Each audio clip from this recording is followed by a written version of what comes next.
Guys. Kayaknya aku punya tema yang bagus deh buat judul makalah kita. Apaan tuh? Kalian tahu gak sih itu loh? Jadi ada kasus yang viral di sosial media tentang kasus pembulian di SMA 10 Serpong Binus loh. Apa ceritanya? Jadi yang aku cari sih ceritanya seperti ini. Jadi ada sekumpulan anak-anak yang punya power di sekolah itu membuat geng bernama geng getek. Jadi ketika kita mau masuk ke geng itu, kita tuh harus mengikuti peraturan yang ada. Tapi sebenarnya mereka tuh berbuat hal segitu tuh untuk kesenangan mereka aja loh. Jadi mereka melakukan pembulian dan melakukan tindak pelecehan kepada anak yang mau masuk ke geng itu. Bahkan yang lebih parahnya lagi, kalian tahu gak sih di antara anak-anak itu ada yang orang tuanya anggota DPR dan anak artis loh. Wah, parah dong. Berarti mereka melakukan kayak gitu karena mereka merasa punya power dari orang tua mereka. Iya benar banget sih. Aku setuju sih. Menurut kalian ini bagus gak buat judul makalah kita? Bagus. Kalau kayak gitu bagaimana kalau kamu yang buat latar belakangnya? Boleh?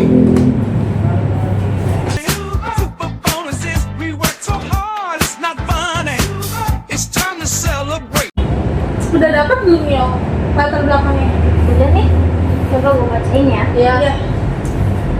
Jadi, perundungan atau bullying merupakan tindakan yang memberikan intimidasi atau menyakiti orang lain dengan bahasa verbal ataupun bentuk kekerasan secara fisik, secara langsung, dan kekerasan fisik secara tidak langsung, seperti merusak barang atau suatu objek yang dimiliki si korban dengan tujuan menyakiti perasaannya, di mana tujuan itu memenuhi kepuasan hasrat si pelaku yang melakukan perundungan.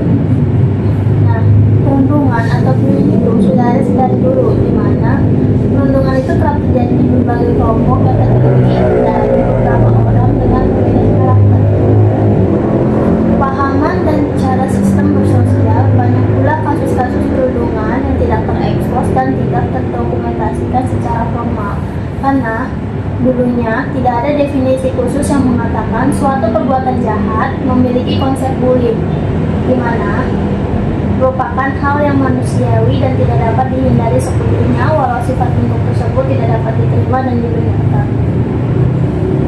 Kalau gitu gimana? Tuh bagus sih buat latar belakang kita. Iya, lengkap juga.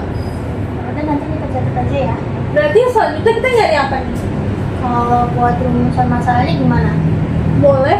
Bagian rumusan masalah bagaimana kalau kamu? Boleh sih. Aku aja. Boleh.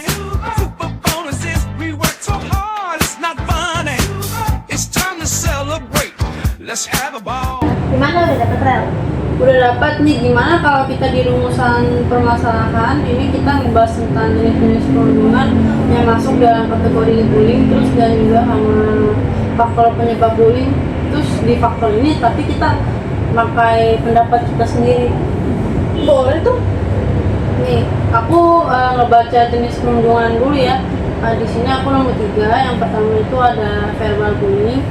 Verbal bullying itu adalah tindakan yang menyakiti seseorang dalam bahasa ataupun kalimat yang mempengaruhi mental dan psikologi dari korban, di mana bullying tersebut cukup banyak dan sangat sering terjadi di tempat umum, beberapa kelompok tertutup, dan dalam hubungan 2 atau 3 orang yang menjalin hubungan khusus. Di sini tuh ada beberapa orang yang tidak sadar dengan apa yang mereka lakukan dalam kategori bullying dengan memberikan utaran yang memiliki kesan mencemooh, terus menghina dan bahasa-bahasa kasar yang dinilai kurang sopan.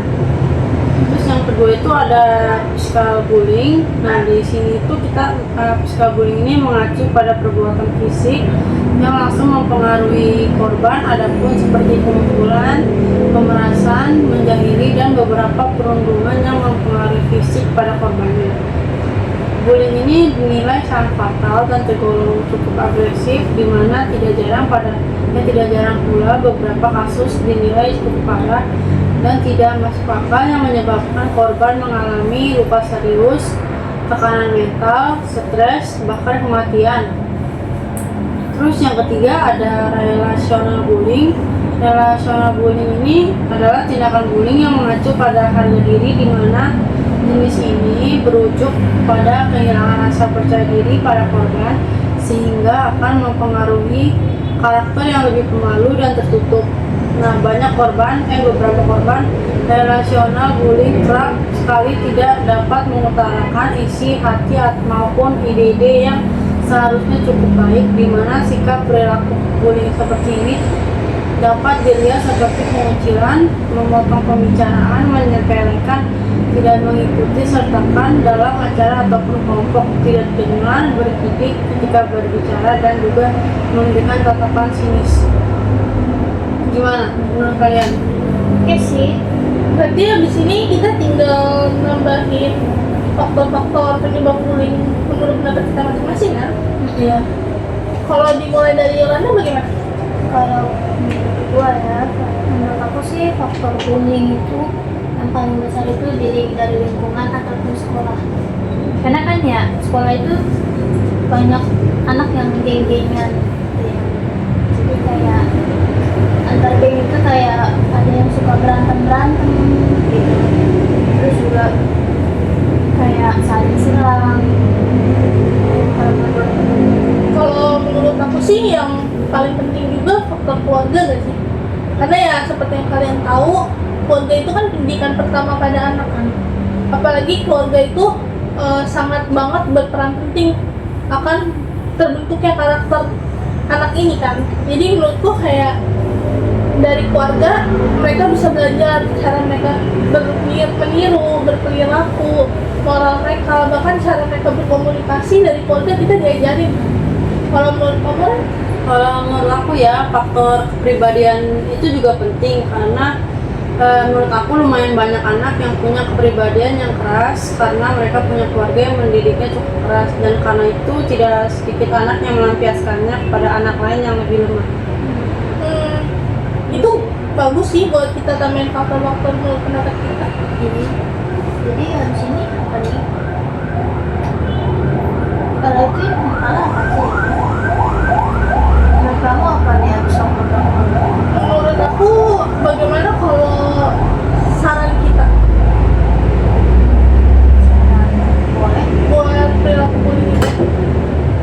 Menurut kamu, saran kamu? Kalau orang?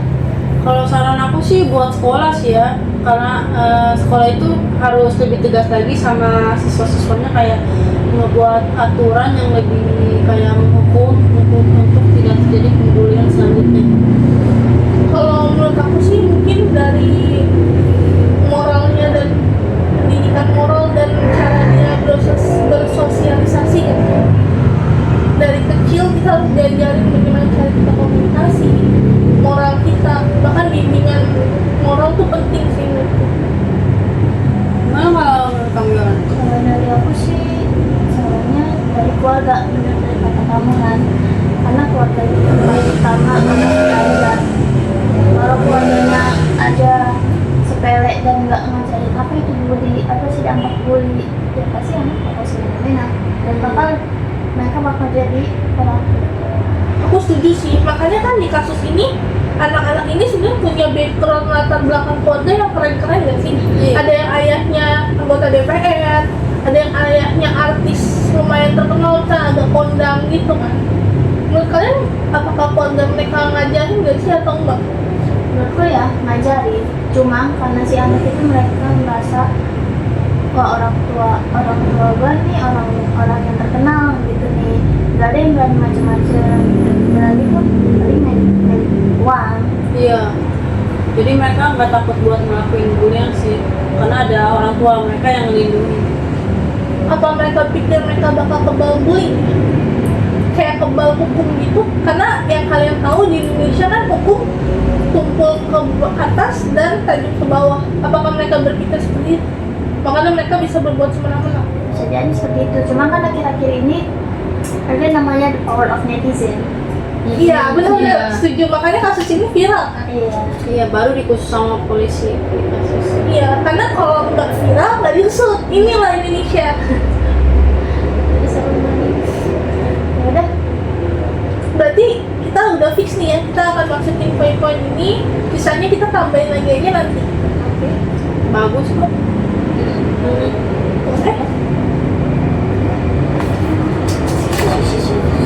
5 tinggal 3 bulan lagi, bullying masih ada aja di sekolah. Juga bullying pada anak dimulai dari rumah loh. Kita sebagai orang tua harus hindari anak kita jadi pembuli. Nah, sedikit sang pembuli adalah korban bully oleh orang tuanya di rumah. Bisa mulai dari hal sepele seperti ngatain fisik anak, misalnya, ih kamu kurus ya kayak tiang, rambutnya keriting kayak mie, rambutnya jabrik kayak rumput. Bagi kita orang tua mungkin itu hal yang sepele, hal yang lucu, tapi ternyata dampaknya bisa fatal loh. Kita sebagai orang tua harus mulai biasakan berempati pada anak, hargai pilihan anak, tidak memaksakan kehendak kita, tapi juga tetap ajarkan batasan-batasan wajar. Karena ya namanya anak-anak ya udah pasti masih perlu bimbingan dari orang tua. Jadi jangan kita tuntut anak kita menjadi sesuatu tanpa kita memberikan contoh di kesehariannya. Karena ingat ya, rumah adalah sekolah nomor 1 untuk anak.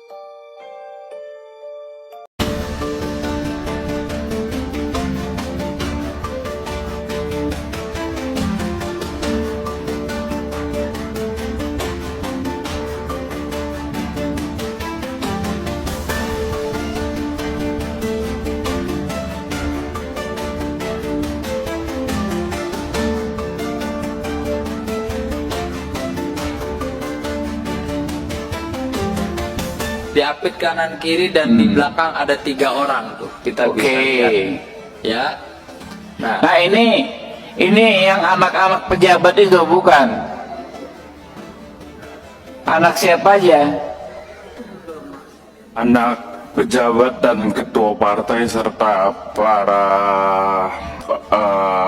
pelaku ini mengaku mereka Mereka mengaku anak pejabat siapa gitu nanti kuasa hukumnya yang sampaikan. Saya ya. tidak mengenal satu persatu bapak dan ibu, tapi saya hanya mengetahui dari pengakuan salah satu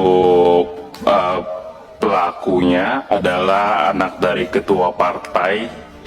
Yang mukul kamu itu? Bukan Pak, yang membuli saya secara verbal Pak, yang pernah mengaku. Yang mukul anak siapa nggak tahu belum? Yang mukul saya tidak pernah kenal, dan saya tidak tahu siapa dia dan siapa orang tuanya Pak.